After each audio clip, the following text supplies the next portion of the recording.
All right, well, good morning, everyone. Got some visitors with us. Good to see y'all. Good to have. Where are you guys from? From Ryder? Oh, right, Ryer. I'm sorry. Apparently, I need to clean out the wax in my hair. Ryrie. All right. Well, it's good to have you. Am I too loud or am I? Yeah, I'm a hair.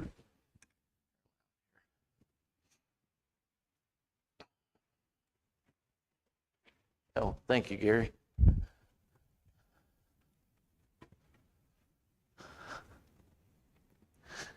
I'm not originally from these parts, and so I don't immediately recognize some of the names of the towns around here.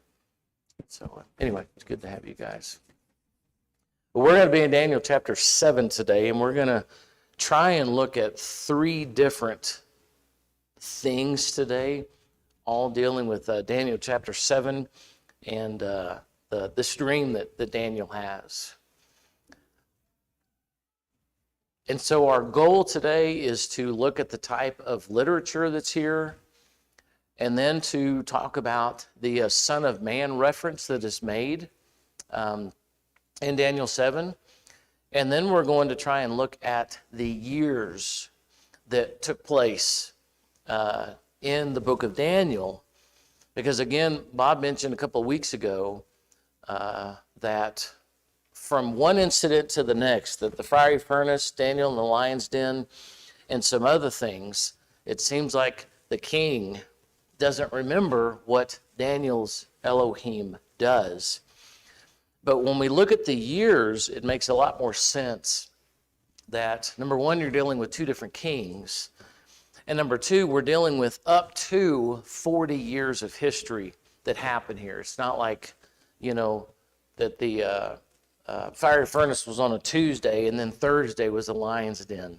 It was not that way at all. So we get some good information here.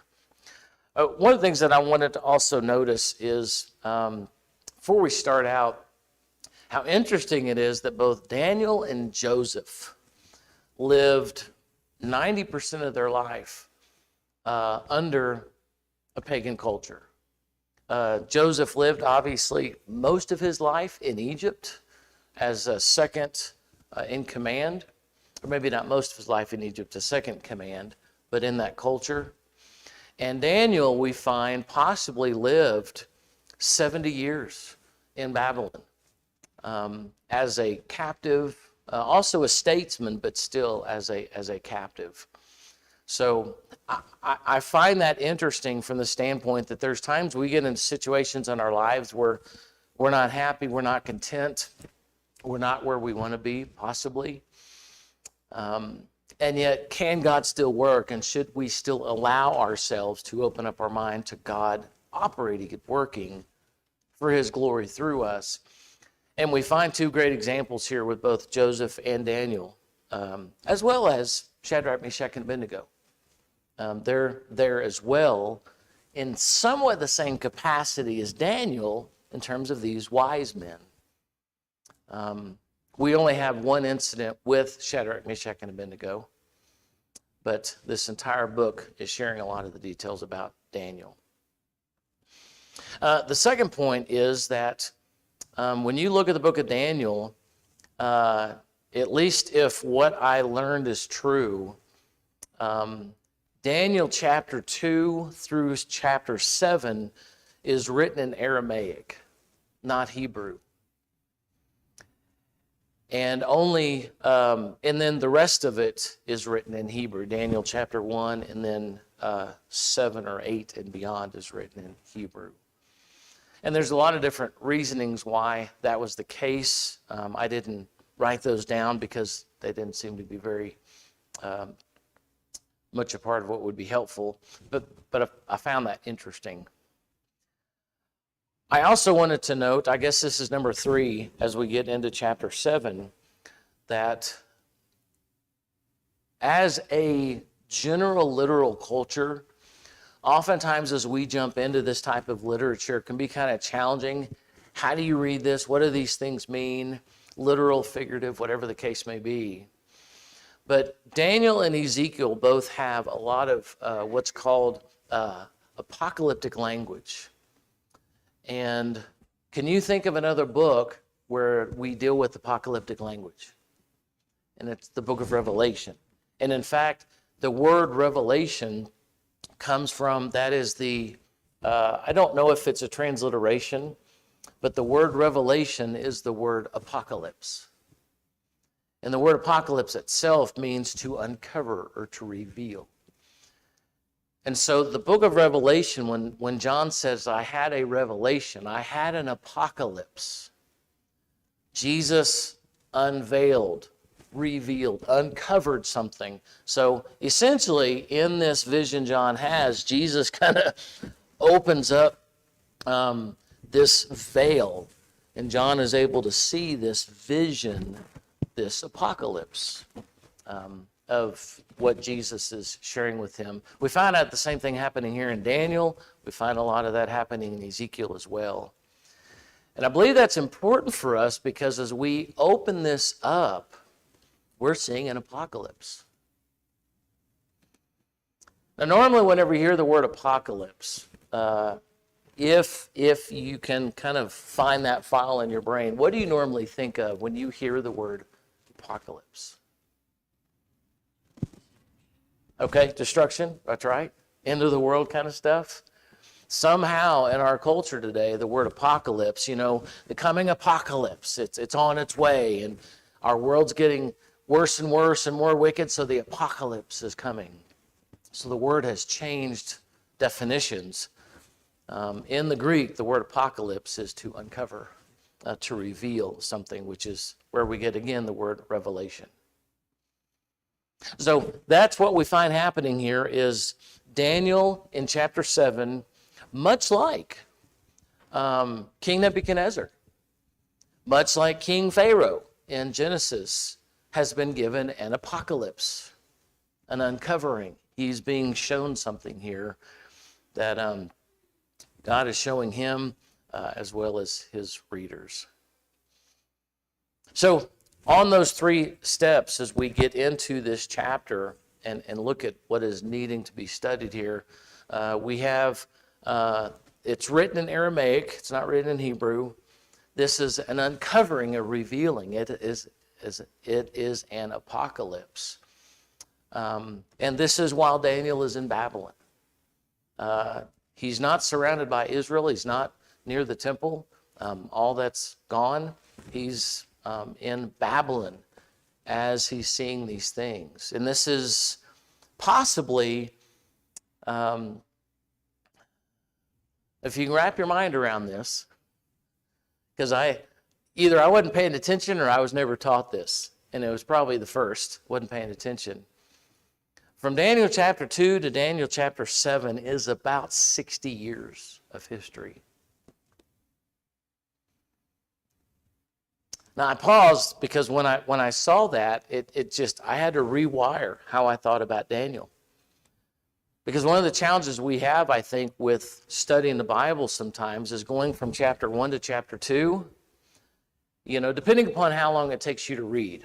I'm a really, really, really, really slow reader for a variety of reasons. But still, I can read Daniel chapter 6 to chapter 7 in, 2-3 minutes. Some of you are a lot faster than I am. But when we consider going from Daniel chapter 2 to Daniel chapter 7 is longer than I've been alive. That's how much time passes. And you've got 2, maybe 3 different kings that are in charge of Babylon during this time. So Daniel's a different person. It's a different king. It's a different setting in the area. So when Daniel gets this vision, it's almost as if, when you think about if you've got grandchildren and your mind goes back to when your kids were like 4, 5, 6 years old, and think about how different of a person you were, how different your life was, how different your decision process was, all those things. And so Daniel, it's possible he's about an 80-year-old man now. whenever he has this vision, as opposed to whenever the lion's den happened, as opposed to whenever the statue in the fiery furnace happened. He's older now, much, much older. So before we get into these things, does that change your view of how you read this story, or what are some of the thoughts that you have knowing those things now, or at least being reminded of them? Anybody have any thoughts?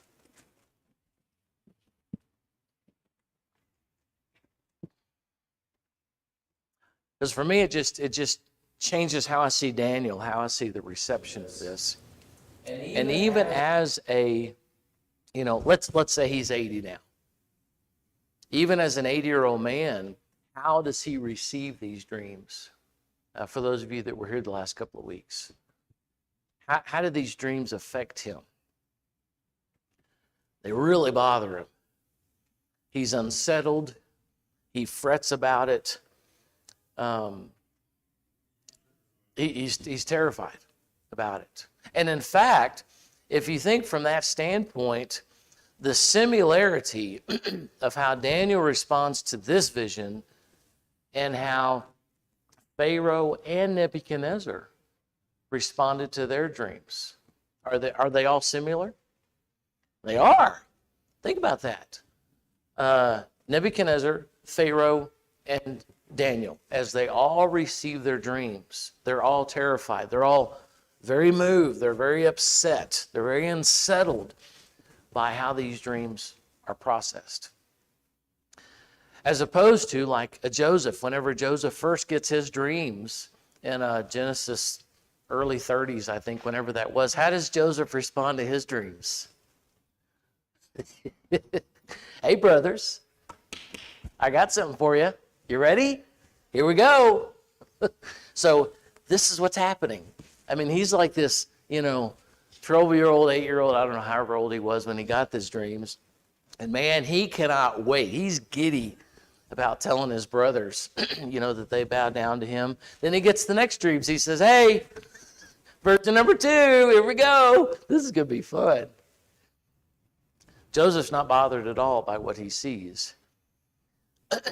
And yet Nebuchadnezzar, when nobody can tell him the dream or the interpretation, what is his response? I'm going to kill everybody. I'm going to kill all the wise men. They're gone. I am so disturbed by what I see. Daniel has the same response to his dream. So as we look at the different images that Daniel sees in this dream that he has, and I don't know why this is so significant to me, but again, remember, this portion of Daniel is written, as we understand it, in Aramaic. It's not written in Hebrew.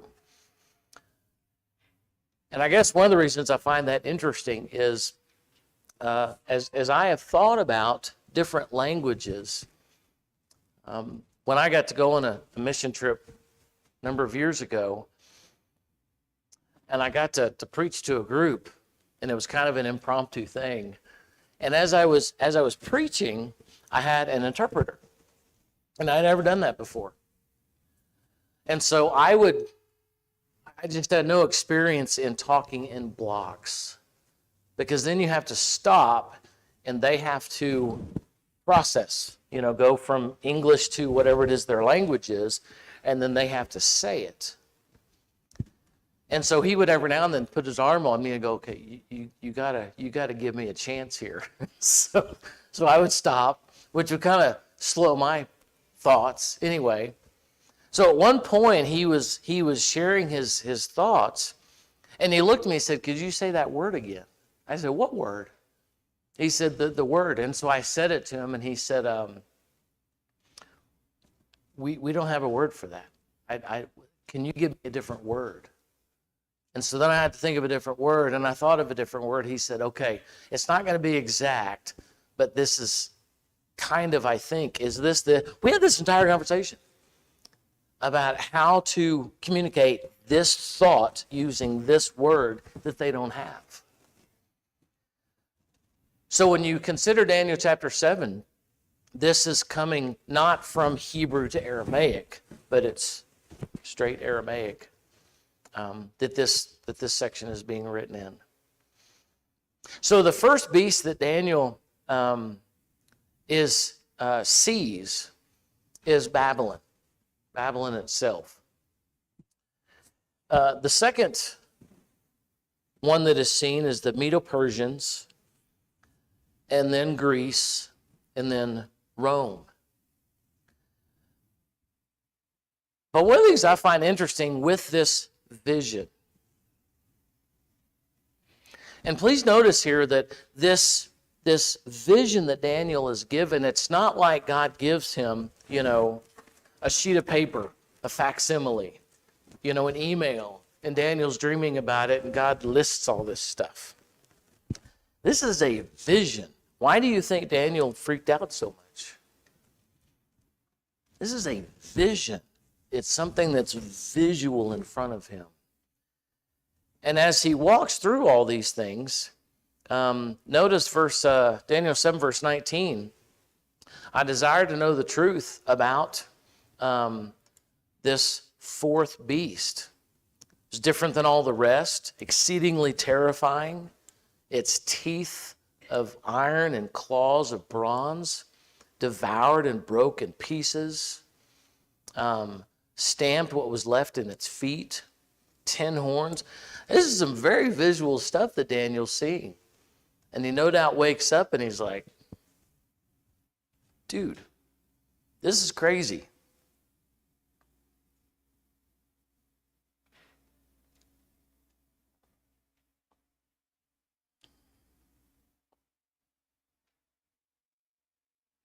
So go back up to the very beginning.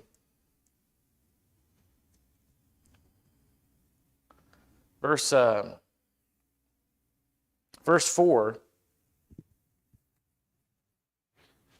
The first was a lion, and it had eagle's wings.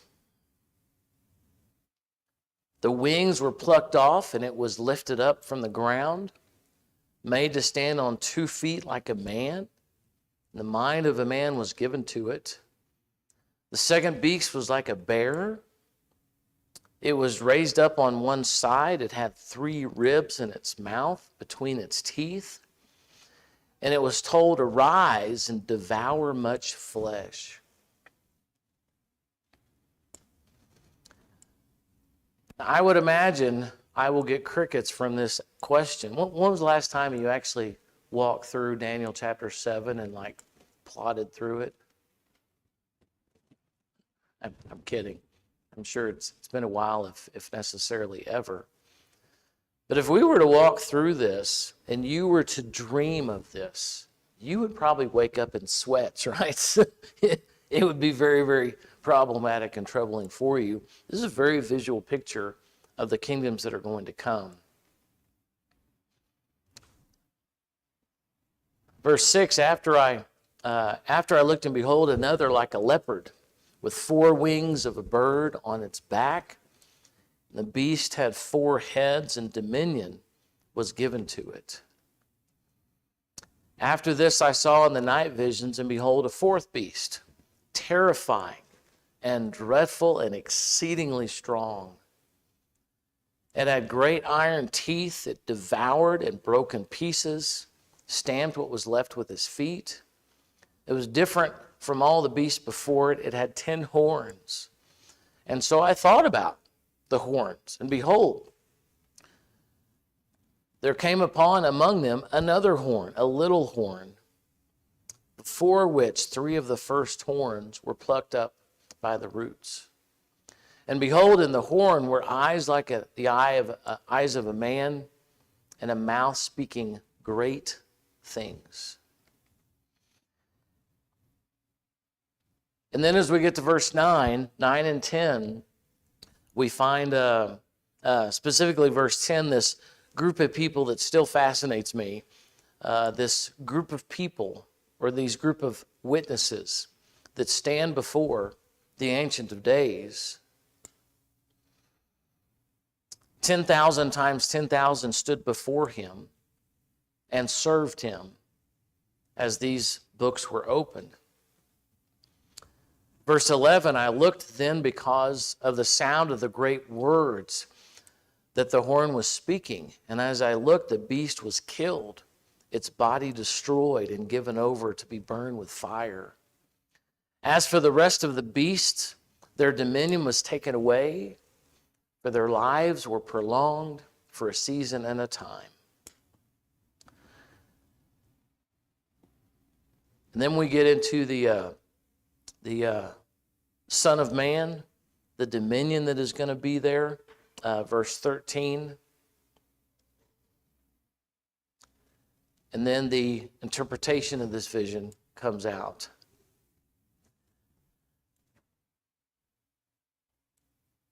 So to kind of take a little aside here, and another thing, I know I way overuse this term, but it just fascinates me. Very curious by this. Does anybody know what term Jesus used almost exclusively to refer to himself? Son of Man. Son of Man. Do you know what term he never used to refer to himself? Son of God. Son of God. Jesus Christ. Son of God. Never used that term. Now, when it was referred to him, like in Matthew 16, who do people say that I am? You are the Christ. You are right. There were some other cases where he was asked, are you the Messiah? I believe it was in John 3 with the woman at the well. We believe that the Messiah, is to come. What did Jesus say? I'm that guy. But he never referred to himself, first person, as those things. It was always the Son of Man.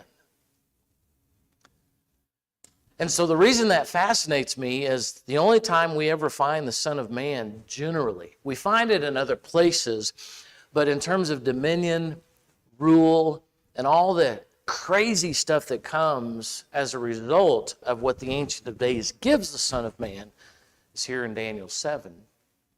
And it seems as though whenever Jesus is having his conversation, and in fact, even there in Matthew 16, I never noticed this till I actually covered over and studied it. If you can say in your head, what question does Jesus ask his disciples at Caesarea Philippi, Matthew 16? Who do people say the Son of Man is? Now, for whatever reason, I had never noticed that until I literally got to Daniel 7 and looked at the Son of Man. And then when I reread Matthew 16, I got chills up my spine. I was like, there it is. He is telling them, he's not asking them, who do people say the Son of Man is? Referring to himself. He didn't say Jesus, the Messiah, the Christ, Son of God, the Son of Man. Do you think his disciples, and I say this rhetorically, do you think his disciples remembered where the Son of Man was found in terms of literature? Do you think they knew where that was coming from? Yeah. I personally think very much so, because they knew the book of Daniel. They knew the Old Testament prophets. And so Jesus begins to refer to himself as Daniel chapter 7, well, what we call Daniel chapter 7 and verse 13. I saw in the night visions, and behold, with the clouds of heaven, there came one like a son of man. And he came to the Ancient of Days, and he was presented before him. And to him, the Son of Man, was given dominion and glory and the kingdom, and all the peoples, nations, languages should serve him. His dominion is everlasting dominion, which shall not pass away, and his kingdom is one that shall never be destroyed.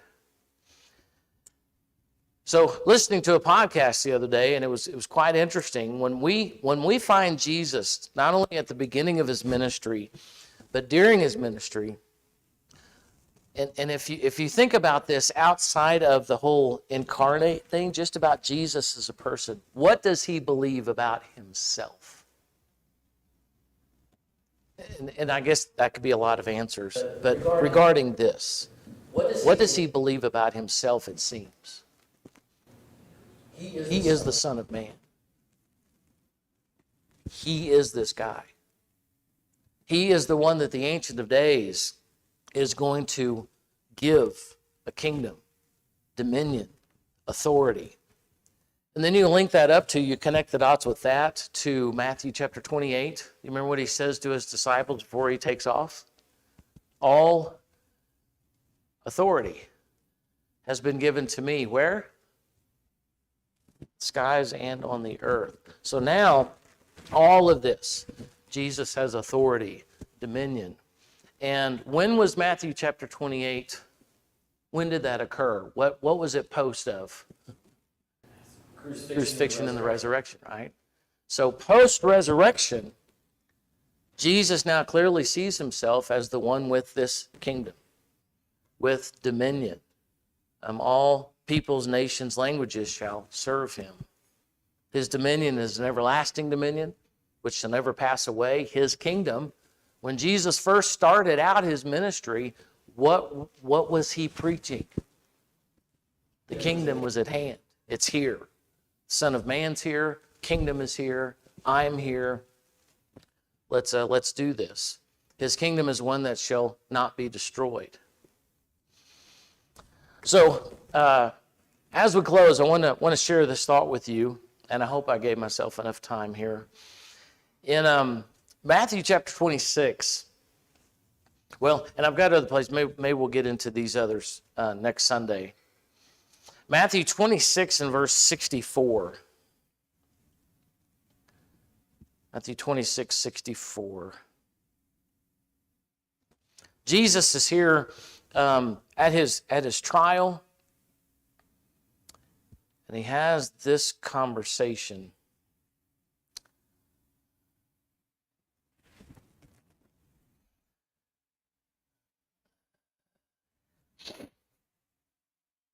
Okay, verse 59. Now the chief priests and the whole council were seeking false testimony against Jesus that they might put him to death. But they found none, though many false witnesses came forward. At last two came forward and said, "This man said, I am able to destroy the temple of God, rebuild it in 3 days." Now, I'm going through this a little bit too quickly. We're at the trial of Jesus. You've got everybody there. Scribes, Pharisees, Jewish leaders. Everybody's in attendance. There's not anybody that's not there. Everybody's there. And they bring these false witnesses to make sure that Jesus is going to be hung, is going to be crucified. And the high priest stood up, verse 62, and said, "Have you no answer to make? What is it that these men testify against you?" But Jesus remained silent. And the high priest said to him, "I adjure you by the living God, tell us if you are the Christ, the Son of God." Verse 64, Jesus said to them, "You have said so." Again, doesn't call himself that, but he agrees when it is stated. You have said so. But I tell you, and here we go, and this again kind of sends shivers down my back, if this is the case, because Jesus literally goes to Daniel 7, plucks Daniel 7, 13, and 14 out. But I tell you, from now on, you will see the Son of Man seated at the right hand of power, the Ancient of Days, coming on the clouds of heaven. Cloud was always either for judgment or for power. Had nothing to do with an actual cloud. It was a metaphor image for authority, judgment, power, those kind of things. And then the high priest tore his robes and said, "He has uttered blasphemy." I know the bell's already rung, but have you ever wondered why that would be blasphemy? And I think it's because they all knew he was going back to Daniel 7. And in Daniel 7, the Ancient of Days took the Son of Man and gave him authority, dominion, rule, power, all that stuff. And Jesus just then connected his life, his ministry, his teachings, what was currently happening, in saying, because in Daniel 7, the Ancient of Days pushes down all the powers that he just gave. All of the different powers were put to the side. Son of Man comes and he rules. So the high priest tore his clothes because Jesus of Nazareth just said, I'm the Son of Man. And you guys are going to be pushed to the side. You guys are the devil. You guys are these terrible authority powers. And after this is all over, after I raise, tear down the temple and build it up 3 days, after I raise, I will get a kingdom, never be taken away. So it is my belief that as Jesus says this one statement, they knew who he was calling himself. They knew what he was calling them in terms of referring to himself as the Son of Man. And so the rest of this really kind of follows. The high priest tore his robes. This is utter blasphemy. What further witnesses do we need? Do we need to hear any more blasphemy? Because he referred to himself as the Son of Man that the Ancient of Days promotes. What is your judgment? They answered. And then in verse 66, what does he deserve? He doesn't deserve jail. He doesn't deserve to be flogged. He deserves what? Death. He deserves to die because of the blasphemy that he just said. So verse 67, they spit in his face, struck him, some slapped him, and they said, look, if you're truly the Son of Man and the Ancient of Days is truly going to give you this kingdom, prophesy to us. Tell us who struck you. To me, I know, Bob. I know, but it'll be okay. We got another 15 minutes. Prophesy to us about who struck you. So when you look at Matthew 26, Jesus referring back to Daniel chapter 7, I think, and it really opens up this scene of what's happening. We'll look a little bit more of this in, next Sunday, Lord willing. And remember, June the 9th, we won't be here at all. We will be at the Sunnyside Park for our park worship. All right, well, let's close with a prayer. Loving God, we thank you. Thank you for all that you do for us. Father, continue to bless us and bless our families. We pray this in Jesus' name.